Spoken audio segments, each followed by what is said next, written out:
I'm gonna make you laugh. True story. And I hope this goes viral. So I met somebody some months back online. Too much information already.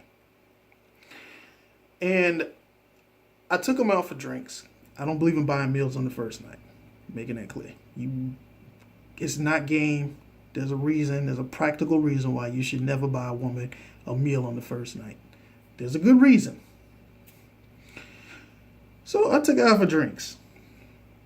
Figured we can unwind and just chop it up. I'm listening to her talk, and she was telling me her deals and how great she is of a person and how good she is. And she basically was trying to sell herself to me. And she was selling hard. And the way I look at it, if a woman is trying to sell herself hard, she's looking for something else. You feel me? See, when you're looking for a relationship, which I am, you don't look for sex. You look for a relationship. Women have a tendency, if they're looking for sex, they sell their bodies. Y'all know what I mean, guys. They sell you on their looks, they sell you on what's in front of you, but they never can sell you what's inside of them. So I'm saying to myself, this is too easy. Let me slow down and coast this thing. Let me just be patient and just wait and see what happens. So a couple other times we done went out. She's a good friend. I'm not gonna lie. She's a good person, like hang out with. She's really cool for hanging, but she ain't cool for being serious with. She's just cool for just outside. You feel me? So tonight, after a couple of times, she told me, "Look, you gotta come to my new place, and we gonna play some spades and all this kind of stuff." I'm like, "All right, cool." So I called up tonight. Said, "I'm hungry. Can you think of something we can eat?" So she run through all these places, and I'm like, "There ain't nothing around here to eat." And I was like, I need something wholesome to eat. So we chopped up for me. I said, "I tell you what, I'm gonna cook, and I'll bring it over there. You got drinks." Cool. So I get to a place after I done cooked this meal, and she serves my food on a paper plate. A paper plate, y'all. I cooked, so she's serving paper plates.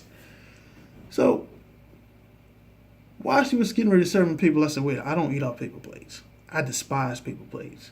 The only time I can get down with a paper plate unless there's barbecue." Of course, she's giggling. So I end up eating off a paper plate.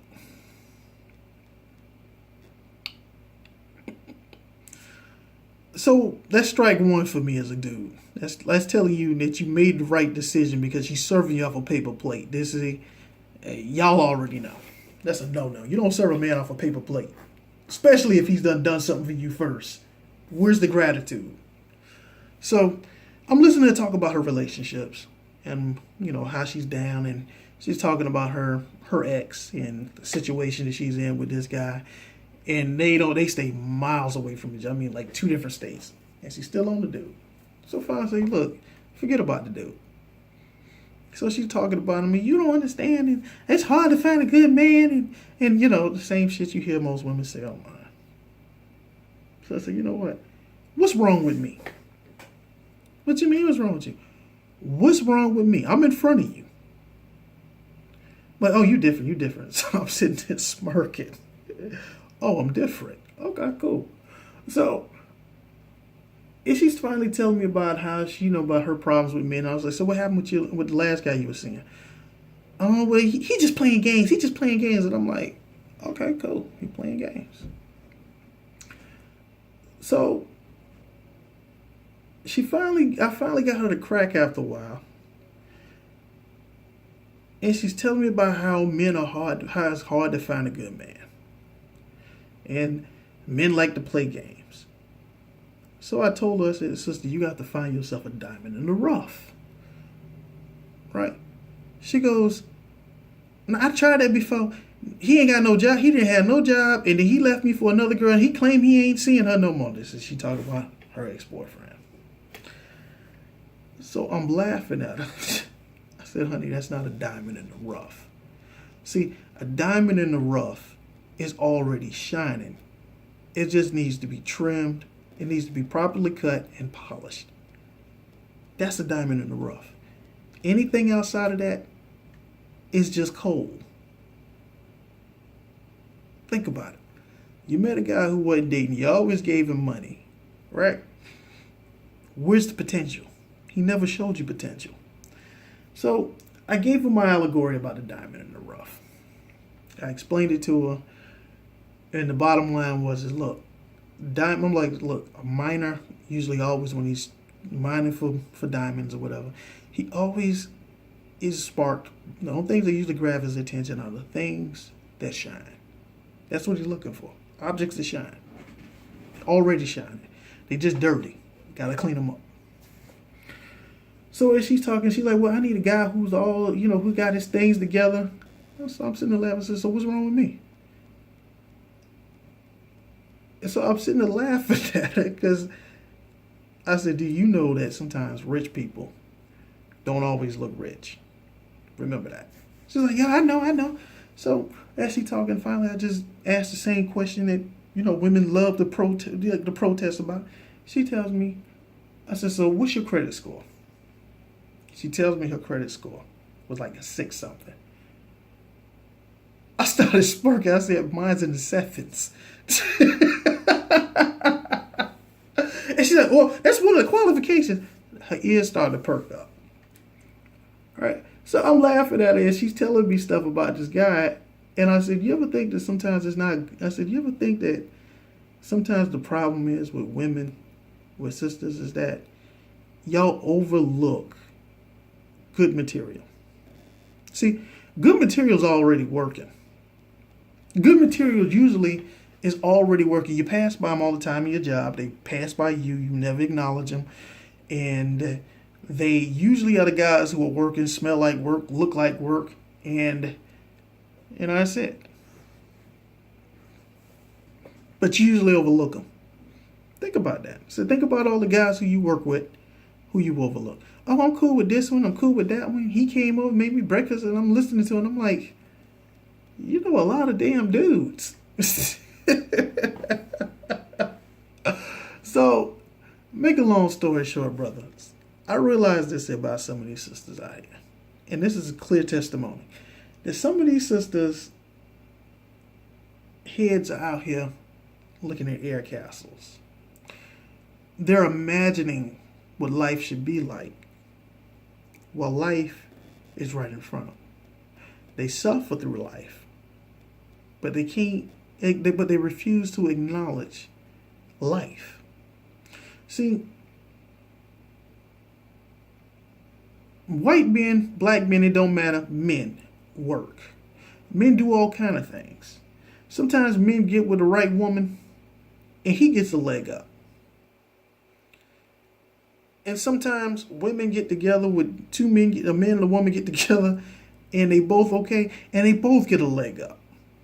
They both appreciate each other. They both respect one another. They honor one another, because if it wasn't for you, I wouldn't be me. And if it wasn't for me, I wouldn't be you. So we make a damn good team, right? But now I'm listening to her tell me about this other guy who she recently wham bam. Thank you, Mamda.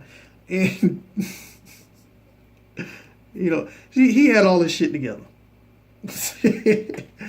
And I looked at her and said, girl, you ever think that maybe you're not all that? I said, you're a really cool person. You look great in clothes. You look great, but you ain't all that. I was like, girl, your D's are like this big because your legs are like this big. Right? I know I ain't perfect. Y'all already know when you hear the Minnie Mouse bitches, y'all already know what kind of woman this is, right? I know I ain't perfect. She's talking fast, talking quick, and ain't really listening to shit. So I'm listening to her, and I told her, look, the bottom line is that when you find that, you said usually you have to find somebody who's in the same class as you. All right. I said, if his stuff is together and he's a financial advisor and you are over here maybe your stuff ain't all the way together. Well, I need a man that ain't got no debt. And I'm like, but you got debt. And I'm listening to her talking, I'm like, I got less debt than you do. But he ain't got no debt. Then I realized something. The more I'm listening to her, it's the same thing every guy can contest to, put a testimony on. Most of these women out here are always looking for somebody to save them. Most of these women, even though they may feel like they think they got themselves together because they got a house, they got a car, right? They think they got it together. But then they go find somebody who ain't got none of that shit. And then they trip on them. But then you find somebody who got a little bit of that stuff, but ain't the best conditions, ain't the best, but you got a problem with them. I'm sitting there laughing when I say, you know, sister, everything I own is in my name. I don't need anybody to co-sign for a damn thing I need. But I ain't got much. But everything I got is in my name. Think about this. So as I'm listening to her talk, I'm smirking because I'm like, sugar, the more you talk, the more I'm realizing what the real problem is. And I finally told her, listen, the real problem ain't the guys. The real problem is you. And the real problem that you got is that you don't want to accept anything that's equal to you. You want something better because you feel like if you get something better, that'll carry you on. To anything better than you, you don't have any value. And she's telling me about how valuable she is. But I'm laughing at her because she's serving me my motherfucking food on a paper plate.